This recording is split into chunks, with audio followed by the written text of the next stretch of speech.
Welcome back to another episode of the Young Buck Bets podcast. I think this is episode 23, maybe episode 4 on YouTube, but who the hell cares? We on this show hit bets and we gamble our lives away. What a weekend it was. It was a crazy weekend in sports. Maybe got to watch some of the greatest sporting events take place of all time. I feel lucky to have watched it. I feel lucky to have money on it. I feel lucky to have won a few. Able to watch every second of the game, live and die with it. Even if I didn't have money on it, I would have lived and died with every game this weekend across a lot of sports. A lot of sports had a lot of good games, but the NFL in particular. It's Wednesday. The mic's hot. The notes are taken. There's a lot to talk about. So let me run through what we're going to talk about here. As you guys know, I always go into two parts. First half, talk about some stuff. Do a little ad. Second half, we give out some picks, talk about what we like for the week, and then we go on and we see you next week. So, to start with the schedule, I guess, if you call it today, I'm going to do the gambling recap. I'm going to give you a little Toronto Maple Leafs update. A couple things happened. Coach maybe made a couple comments right after I had released the podcast last Wednesday that I want to talk about, that I want to address. I got the divisional round recap coming because, like I said, it was one of the greatest weekends in sports history, this NFL divisional round. I couldn't believe what I was watching half the time. I'm going to talk about the NFL halftime Super Bowl show, or the Super Bowl halftime show. Kind of butchered that. I'm going to talk about that. I'm going to talk about big topic right now, NFL overtime rule changes. I'll give you my take on it. What I think. Do they need to be changed? I mean, it's a good debate, so I'm going to have it. Then I'm going to give you some picks, make some sense out of the weekend, this weekend for the NFL. Make some sense of it all. I'll give you some picks before I get out of here, and maybe we'll talk about a couple other things. Aaron Rodgers, Tom Brady, whatever. But as always, let's start with the gambling recap. If you listen to the pod, I named it Dog Week 2.0. I said this is a massive week for the Dogs. I picked San Francisco on the spread. I told you that was a very, very safe pick. San Francisco on the spread. If you went money line, I wasn't going to argue with you. We hit on the Bengals money line. We hit on the Rams money line. And in the podcast, I did say I think the Chiefs are going to win, but my heart may bring me to bet on the Bills. And that's exactly what happened. I bet, like I said, we hit on the Bengals, hit on the Rams. San Francisco spread, I called it. I did call this Chiefs game, but how the hell could you call it, man? I'd live bet the Bills money line. I put money on the Bills money line before the game. I was all over the Bills with my heart. Like I said, my heart wanted me all week long to take the Bills, but my brain was telling me the Chiefs were going to win. Turns out you should listen to your brain more than your heart. Speaking of listening to your brain more than your heart, my prop picks this week, hand up. My prop picks, my game picks were good. Prop picks, brutal this week. On Saturday, I think I was 1-5. The only thing I hit on Saturday was the Bengals money line. It was the only thing I had. I think I was 1-5, 1-6 maybe. It was a tough little Saturday for me. It was good football to watch, but it was a tough Saturday for me. It was low-scoring games, not a lot of touchdowns, lots of field goals. So for a guy who bets anytime touchdown scores, it's a little rough there. It's a little rough, especially when you bet anytime touchdown scores that are like plus 200, plus 250, and there's only one touchdown in a game. It ain't going to him 99% of the time. I just thought, especially that Bengals-Titans game, I thought that was going to kind of be an offensive shootout, but it just wasn't. It didn't play up to it. It didn't do it. I don't know. Defenses stood up, I guess. Derrick Henry wasn't a factor, just kind of like I thought he wasn't going to be. I don't know. The games on Saturday didn't go the way I thought it was. Sunday was better. Like I said, we hit on the Rams money line. It was pretty good. Hit on a couple prop picks. Did this and that. It was an okay weekend, but we turned it around last night, and if you're following all the socials, you saw this. I had a clean sweep 3-0 in the NHL last night. Hit a parlay, plus 145 with the Penguins puck line and Panthers money line. That's a great parlay to hit, plus 145. Nailed it. Panthers had the lead. Penguins just kept scoring against the Coyotes. This is a kid show, relax. Penguins just kept scoring, got us the puck line cash. I love that one. Over 6 in the Vegas and Carolina game. It cashed, and in the video I said I picked Sebastian Aho plus 150 anytime goal scorer. He's going to help us cash the over. He had 2 goals in the game, and he had the 7th goal. Almost like a little prediction there. It really helped us out. So we went 3-0 last night. It was a great night. If you tailed along, which I know I have a couple messages, got a couple people that are tailing the picks, and they seem to be hitting lately when we tail. So I'm happy that we're all making money. We're all cashing bets, and I love getting the messages. I love talking gambling. I love it where it's open and just be like, well, someone will ask me, like, well, what are your picks tonight? And it's almost like they're not expecting, like, no, what do you got? I want to know what you have, too, because I want to know. I might pick it. If I really like it, I might be like, dude, I'm hammering that as well. I'm hammering it with you. Let's ride. Let's have a night. And last night, we had a night. The NHL picks are heating up, which is good timing with football coming to an end. The NHL picks heating up. Couldn't ask for better timing, honestly. Staying on the topic of the NHL, let's go to the Leafs update. Like I said, Sheldon Keefe made some comments about his team after they played a game in New York against the Rangers where they just didn't look very good. I think they lost like 6-3 or 7-3. They just, I don't know, they just came out flat. They didn't look good. Sheldon Keefe didn't think they looked very good either. He came out in the media and his comments were exactly, quote, "We played soft and purposeless, just kind of played and hoped for the best," end quote. That's strong comments from your coach. Strong comments, especially early in the season when your team's actually very good. I think they seem like they're punching their ticket to the playoffs already. They're a great team. But I like this from Keefe. He sees an issue early in the season, and this guy's trying to nip it in the butt early and light a fire under his boys' asses and say, hey, boys, this is a problem in Game 35. It ain't going to be a problem in Game 82 and into the playoffs. I'm putting a stop to this right now. And I was kind of shocked because everyone in the media was like, oh, I can't believe Keefe said this. These are strong comments from Keefe. If you watch the All or Nothing documentary, which was kind of like the 24/7 thing they did with the Leafs last year where they followed them through the season, he seems like he's a hard ass. He has no problem going into the room, screaming and yelling, telling the boys, you guys suck right now. You guys need to be better. He's a hard ass coach. I don't get why everyone was so shocked. He even came out in the media after and was like, I wouldn't say anything to you guys that I wouldn't say to my team. I completely believe that. I loved these comments. You see a problem with your team early in a season and you nip it in the butt and you say, no, this ain't how we play. This isn't how we're going to win games. So I'm nipping it in the butt early and I'm lighting a fire under these boys' asses. It kind of worked. I went out to Long Island in New York again to play the Islanders. Not a great team, but they beat them 3-1 out there. They played all right. They're playing tonight against the Ducks. Got a chance for 2 more points, but they seem to have responded since then. I like the comments by Keefe. I like it. I mean, I know there's a lot of talk with the Leafs. Oh, they're a little bit soft, especially the mentality. They don't like getting yelled at. Too bad. Show up every night and you won't get yelled at. And they know that too. They're a good team. They know how to win games. They just don't have, they can't win the playoffs right now. But they know how to win games. They're a good team. They know when Keefe says that, they're probably like, he's right. Like, I think Morgan Riley came out and said he's right. Some of these guys, they respect Keefe, and he only gets on them when they have problems like that. Like, they're a good team. They can keep winning. They know how to win. I don't understand why Keefe has to come out in Game 35 and say this, that we're purposeless and soft and blah, blah, blah, blah. That's on the team. That's not on Keefe. Good for Keefe. I like it. Got a chance at 2 points tonight versus Anaheim. I think they get it. I think they get the win. Anaheim, once again, they battle, but they're not a great team. I like Leafs tonight. Probably puck line, if you ask me.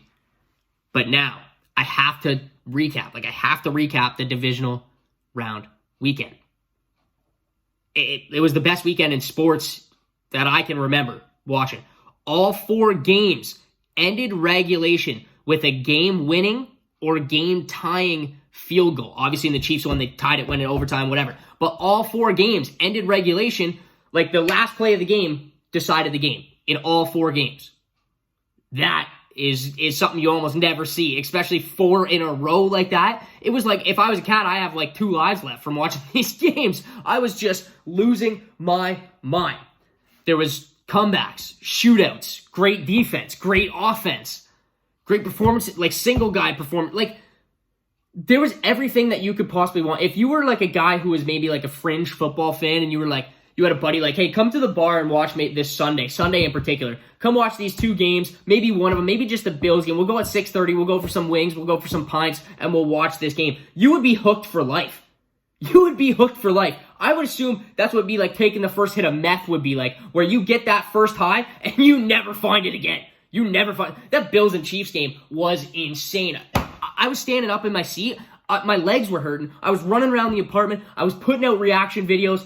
1.2K views on YouTube for one of the Bills reaction videos. I feel like it's just Bills fans reliving a good moment, watching Josh Allen score that touchdown with 13 seconds left, throwing the fourth one to Gabe Davis. The Bills fans loved it. I posted a reaction. I was losing my mind. By the end of the Sunday, I almost had no voice left. That's what I love about watching sports. Gambling on sports. You got to have some skin in the game. And when you got some skin in the game, you got to be standing up. You got to be cheering. You got to be right into it. No team should get the ball with 13 seconds. I don't care if they have 2 timeouts. 13 seconds left, down, 3. No team should ever have a chance at coming back. Patrick Mahomes and the Chiefs, they just do the impossible, man. I feel so bad, so bad for Josh Allen. Guy's done everything. Even last year, I think, in the division round, he was great. During the championship round, he was great. And they just can't get by Mahomes. I heard somebody say it, because I'm spitting everywhere here. I heard somebody say it, and they're like, it's tough when you know you have the guy, which is Josh Allen. The Bills have the guy. You can't dispute that. He is the guy. If you pivot away from Allen ever, you're dumb. You have the guy, but you can't beat the guy. You just can't beat the guy. Even earlier this year, it looked like it was going to be the Bills' year. The Chiefs were struggling. Everyone's like, the Chiefs are dead. You just still can't get by. You have the number 1 ranked defense. It implodes. I don't know, man. That's a tough one. So that brings... I'm going to go, I guess... You knew whoever got the ball first was going to win that overtime, which brings me to, I'm going to go off of schedule here. I'm going to talk about the overtime rules. A lot of people saying they need to be changed. And I will start by saying I could have watched those 2 teams go back and forth all night long. I would have stayed up till 2 o'clock in the morning watching those two teams go back and forth.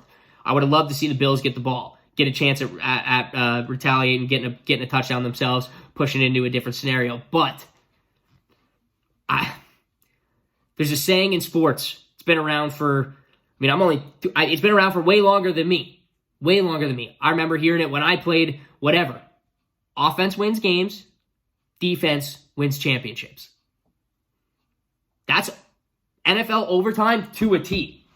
I think the winner of that Bills and Chiefs game is winning the Super Bowl. So if the Bills D gets a stop there, Josh Allen goes down and scores, and I think they win the championship. You need 1 stop from the defense. You win the coin toss, you go down and score, nobody's complaining. No Bills fans are complaining. Right? I think I heard somebody there, it happened to Mahomes a couple years ago. The Patriots came back on him late, got the ball in overtime, went down, scored. Mahomes didn't even touch the field. It's you have to get a stop from your defense. You can't just rely on offense, man. You can't. Not in the NFL, not in any sports league. You can't just rely on offense to get you through. Offense wins games, defense wins championships. And the problem with the Bills is they have the number 1 ranked defense coming into this game. Number 1 ranked defense in the league, and it imploded. All game long. It's not just the overtime. It imploded. Their number 1 ranked defense. And if that doesn't show you, they didn't deserve the win, I guess. You have the number 1 ranked defense, and you allow that many points. You allow Kansas City just to come down and score at will. You can't stop them 13 seconds. You can never... Offense wins games. Defense wins championships. I don't think the overtime rules need to be changed. I think they're fine the way they are. I do. I really like in the NHL how in the regular season it's a shootout, and then in postseason it's just continuous overtime. I like that, but you can't do that in the NFL.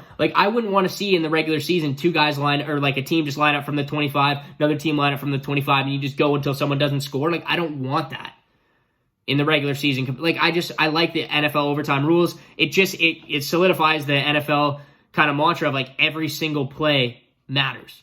Every play matters. Especially when it comes down to overtime. Even the damn coin toss matters. Every play matters.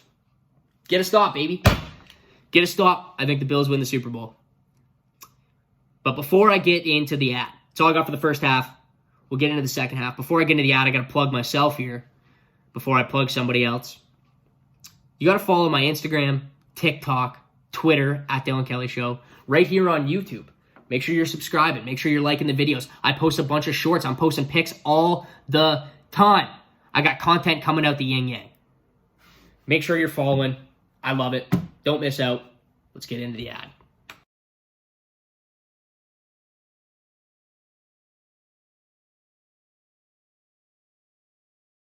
Have you ever wanted to become your own at-home bartender?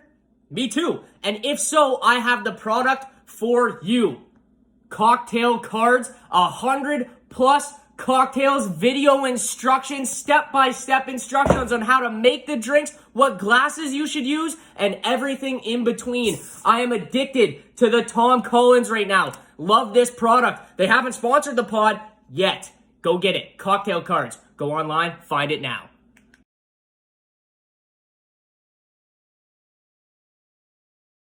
If you're on YouTube, you got a different ad than the podcast. Podcast, keep your eyes open. That movie's going to be in theaters soon. YouTube, I wasn't lying. Tom Collins for the second half. Nothing like a Wednesday afternoon. Timmy Collins. Moving on. I'm going to get into some picks and stuff like that for the weekend. There's only 2 games in the NFL. I might get into some NHL picks. I'll get into some gambling picks in a little bit here. I got to talk about this Super Bowl halftime show, the Super Bowl weekend, everything leading up to it. Because it is, not that it wasn't a must-attend event already, it is a 100% must-attend, be there in person. You have to go. Everyone knows about the halftime show. They're making a whole weekend out of this. Friday night, Justin Bieber concert. Saturday night, Drake concert. Halftime show, you get Dr. Dre, Snoop, Eminem, Kendrick, and some R&B singer that I've never heard of that's probably massive. That is some serious entertainment. And on top of that, you get the game. You get the most watched game in sports. I don't know, man. Imagine just, even if you got tickets to go down there just to watch like the Bieber or the Drake concert, and you just hung around on Friday. You went downtown, you seen everything, everyone going off for the Bieber concert, you went to the bars, whatever. You get the hype. Saturday, you maybe go into the Drake concert. You get to go. Sunday, you get to tailgate the Super Bowl. Go down to a bar, even if you don't have tickets, go down to a bar, watch the Super Bowl, watch the halftime show from the bar. That sounds like the greatest weekend of all time. The greatest weekend of all time. Even, like I said, it's a must-attend event already, and they're just upping the ante. It almost reminds me of, like, I'm not a big wrestling guy, but I know WrestleMania, it's like a whole week. It's like if a WrestleMania is on Saturday, events start on Tuesday, and people from around the world show up on, like, Monday, just to make sure that they're there and they're first in line on Tuesday to get in for when all the event starts. That's what the NFL is doing with the Super Bowl. I absolutely love that. I think it's already an event, but to even make it a bigger event, I like that a lot. Speaking of the Super Bowl, 4 teams looking to punch their tickets this week to the Super Bowl. I know who I think is going to go there. I think it's going to be Chiefs versus Rams. I don't know if that ruins anything in terms of picks here, but let's break down the games anyways. The Chiefs and the Bengals. The Chiefs are 7-point favorites, minus 350 on the money line. Bengals plus 265 money line dogs, and the over-under set at 54.5. I love the over. I don't know why. I just think that this is, once again, going to be a shootout. Joey B versus Patrick Mahomes. 2 really good offenses. 2 defenses that are prone to not show up sometimes from week to week, from time to time. I like the over 54.5. That's a big, big number. I know a lot of people are hopping on the Bengals spread here, and I don't blame them for it. 7's a pretty big number. But if you are trying to tell me or convince me to bet against the Chiefs and pick like Bengals money line, there is 0% chance I would ever do that. After watching what the Chiefs did to the Bills and watching that game, they may never lose a football game. There's 0% chance that I am going against the Chiefs. Like I said, Burrow versus Mahomes should be a great matchup, which if you have the over, it should be a good matchup to watch. Great, just like Allen versus Mahomes, it should be a back-and-forth duel. And if you have the over, it's going to be fun to watch. I'm probably going to buy the points down. Like, I'll probably parlay like a minus 4.5 or minus 5 with maybe like something with the Rams, because I like the Rams too. Spoiler. But that's what I'll do. I don't like that 7 number. I like the over 54.5. I guess if you want to pick the Bengals plus 7, I'm not going to talk you out of it. But I am going to buy the points. Probably 4.5, minus 5, whatever it is for the Chiefs, and parlay it with something. The next game is the 49ers versus the Rams. And this one I feel like the public is almost split Whoa. What am I trying to say here? The public has the money split down the middle, I'm pretty sure, the last time I looked. The Rams are minus 3.5 point favorites, minus 190 on the money line. 49ers plus 160 dogs. They're probably live dogs. They beat them twice already this season. And the over-under is at 46.5. Like I said, I just believe it's the Rams' time here. I've talked about it a couple weeks in a row from like week 17 on. The Rams are at a point where they have a few people that it's like Super Bowl or bust this season. I honestly think, including Matt Stafford, at one point during like week 14 or 15, this guy had 6 or 7, it seemed like, injury tags. It was chronic back, chronic shoulder, elbow, a foot. Like, he was just battling to get through a season, and he's always had to do that the later it's got in his career. This may be one of his last seasons where he's going to produce at this high of a level. Same with Cooper Kupp, same with Von Miller. Aaron Donald seems like he's an animal that's going to do this for a long time. But you get what I'm saying here. The addition of Cam Akers changes this offense a little bit. They're starting to run the ball and run the ball with confidence with Cam Akers. He came back right at the right time for these guys. They didn't think they were going to get him back. What a surprise for them. Like I said, I know the 49ers beat the Rams twice already this season. I don't buy into that they're going to beat them a third time. Watching the 49ers, they were poised to go on a big run. I don't have any faith in Jimmy G, man. Like, he just can't do it. Like, he has everyone, and like, I can point to the stats. He wins games. He does. He just wins games. There's no arguing what Jimmy G does. He just wins. But at the same point, I trust Matty Stafford and the Rams more than I trust the 49ers here. I like the Rams money line, Rams spread. I'd probably take the Rams money line at minus 190 and pair it with that Chiefs minus 5 and probably get a plus 140, plus 150, plus 160 parlay. You can't go wrong. That's definitely where I'm going to be at. Plus, I'm going to be on props. I'll be putting out videos and stuff. So make sure you're watching for those. Those are the only 2 games in the NFL. NFL's winding down. It's coming to an end, and that's okay because I'm going to pivot into NHL, NBA. March Madness is coming up. March Madness is coming up. You can only imagine the reaction videos that are going to come from some March Madness games. I'm going to quickly give my take on like Tom Brady and Aaron Rodgers. Everyone kind of talking that they think Tom might retire. Tom's going to retire. Even Aaron, after his press conference, everyone's like, he sounds like he might not want to come back and this and that. I think they both come back. Both of them are so competitive, and they were both playing at such a high level. These guys might win 1-2. One might win MVP, and one might win runner-up for the MVP this season, and they're both going to retire. I don't really buy it. The one thing I will say is, I guess it's a hot take. It's not Tuesday anymore, but it's Hot Take Wednesday, baby. I think that neither of these quarterbacks will be on the same team that they ended the season on this year. I don't think Tom Brady will be with the Bucs, and I don't think Aaron Rodgers will be with the Packers. Rodgers said it himself. He doesn't want to be in a part of a rebuild. Tampa Bay's losing a lot of guys. Plus, they were saying with Bruce Arians and everything, apparently there was a lot of inner turmoil within the organization by the end of the season. I just don't think they're both going to return to their teams. Rodgers has been doing this kind of yo-yo thing last couple of seasons where you don't know if he's going to go back. You don't know if he's going to retire. You don't know if he's going to request a trade. He held out last season. I think he is gone. I think that was the last dance for the Green Bay Packers and Aaron Rodgers, and I think it kind of showed in that press conference. I'll give you a quick prediction. 2 quick predictions. Don't think they end up on the same team. Aaron Rodgers. Good fit with the Denver Broncos, I think. That's my prediction. I think Aaron Rodgers goes to the Denver Broncos.